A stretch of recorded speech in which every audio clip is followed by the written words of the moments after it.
Hello, everyone, and welcome back to Rob's Movie Reviews. Today, I'm going to be presenting to you the second installment in a three-video series I'm doing on one of the greatest science fiction action franchises of all time, the Terminator franchise. Today, I'm going to talk to you about Terminator 2: Judgment Day. This, in my personal opinion, is possibly the best movie sequel of any franchise ever.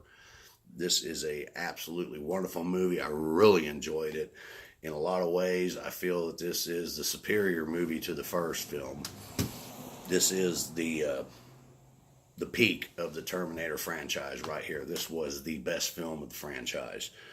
It starts out with explaining that the Terminator that was sent back to 1984 to murder John Connor's mother was unsuccessful in its mission. Therefore, the machines send a second Terminator back in time. This one much more advanced, a prototype of a Terminator made of liquid metal. It's designated the T1000. It is pretty awesome because it can form solid objects, striking objects, stabbing objects. It just cannot form any kind of sophisticated machine. It can't form anything that has moving parts or has chemicals. So it must form blunt objects. And again, the humans are able to send back a defender to protect young John Connor, who the second Terminator now has been sent back to hunt down and terminate in the year 1991. They send back the exact same model that was sent back to kill Sarah Connor in the original movie, a T-800 101 model, again played by Arnold Schwarzenegger. He's far less advanced, but he's all they could find at the last minute. They were able to reprogram his CPU, program in the mission that above all other things, his job is to protect John Connor.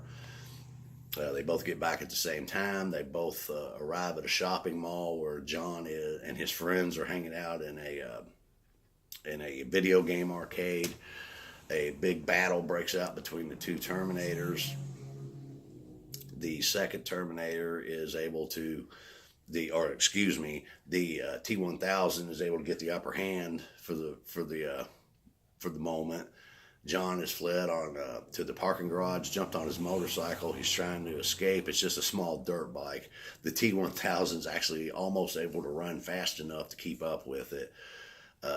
He ends up tossing a driver of a semi-truck out. He takes his truck.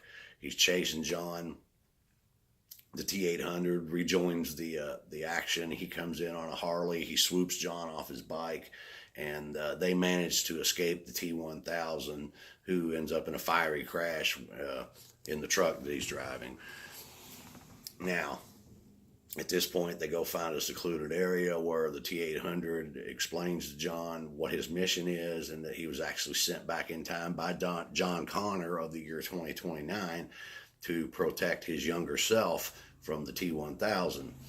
He also explains to John that one of his mission parameters is that he must follow John Connor's orders at all time. Even, it doesn't specify what age, so even the young John Connor can command this Terminator because he is John Connor and it's programmed to follow his orders. John decides that the next move they should make is to go to the mental institution where his mother has been held for quite a few years now. When he was just a young child, she had tried to blow up a Cyberdyne computer factory. She had gotten caught, arrested. After a psychiatric evaluation, they had sent her to the mental institution. John decides that him and the T-800 need to go get her out of there.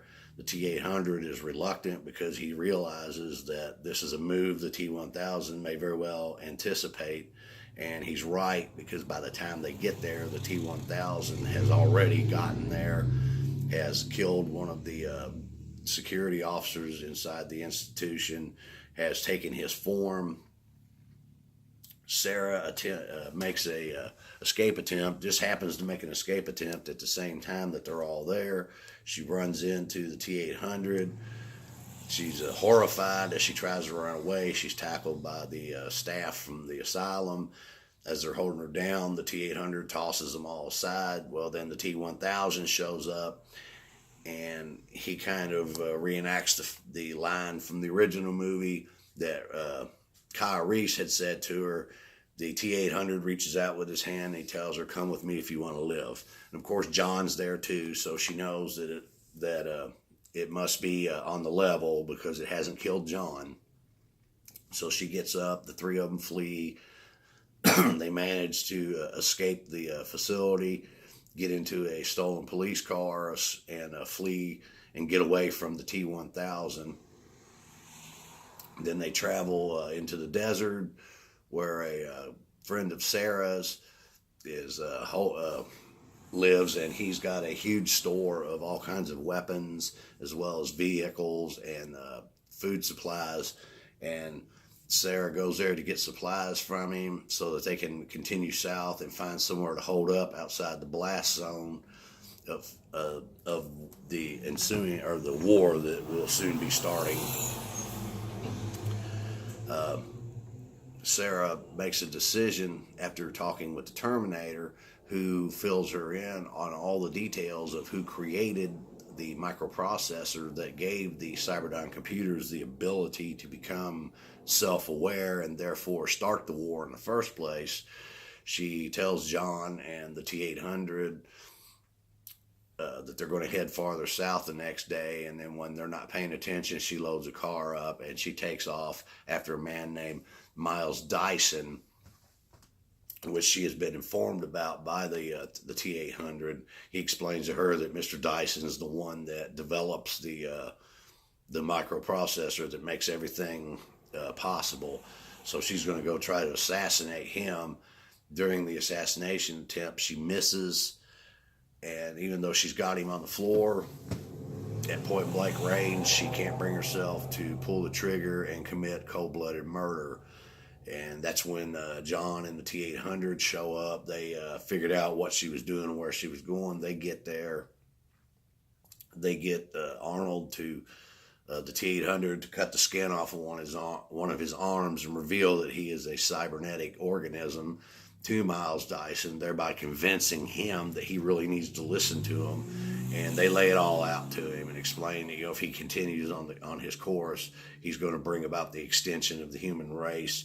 He immediately decides that he needs to stop his work. He tells them, we'll destroy everything in my study here at the house. We'll destroy all my discs, everything, all my files. We'll destroy my computers. But we'll also have to go to the lab at the Cyberdyne facility where he's doing his research and work on the new microprocessor and destroy everything there as well. So they go to the Cyberdyne building, they get in, they get past security, they get inside. They've pretty much destroyed everything. When the police show up, there's a big gunfight. Miles Dyson gets shot multiple times. It's obvious he's not going to live. He tells the rest of them, go. He keeps the detonator to the explosives that they have set up throughout the building. And he'll give them enough time to escape, and then he's going to blow the building. And they do manage to get past a huge number of police officers. Of course, they've got a Terminator on their side, so he's able to pretty much push his way through without too much trouble. Well, during all this fighting, the T-1000 shows up. He chases after them when they do escape from the Cyberdyne facility. He chases them into a steel mill where there's another big battle between him and the T-800. Ending with the T-800 hitting him with an explosive shell and causing him to fall into a vat of liquid steel, where as hard as he fights to take a solid form, he can't because he's in all this liquid steel, and he ultimately ends up dissipating amongst the steel and is gone forever. Then the T-800 tells him that he must also be destroyed because he still has one of the microprocessors in his head, and that can't fall into anybody's hands.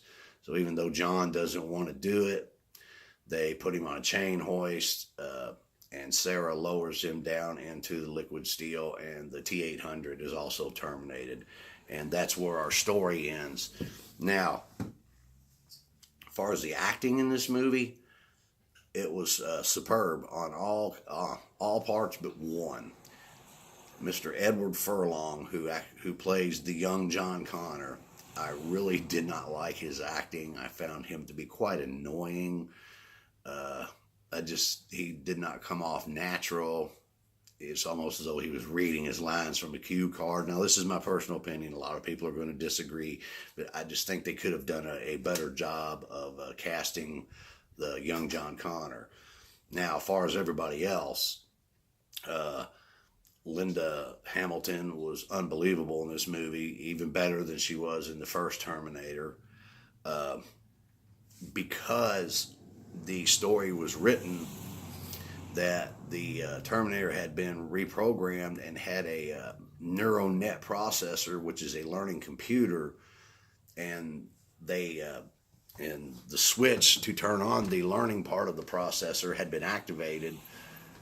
He begins to learn how to mimic human emotions, but he also begins to understand human emotions, which means that as the movie progresses, you see a actual personality begin to come out of Schwarzenegger's Terminator.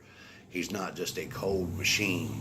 He actually begins to have real emotion and develop a personality, and which is great because it gave Schwarzenegger the opportunity to show his acting abilities. He did a great job in this film.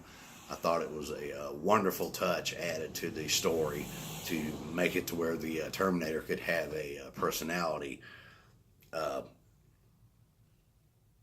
It was just a well-rounded movie. Again, it was produced and directed again this time by James Cameron, who, having a much bigger budget this time, was able to really take it to new heights.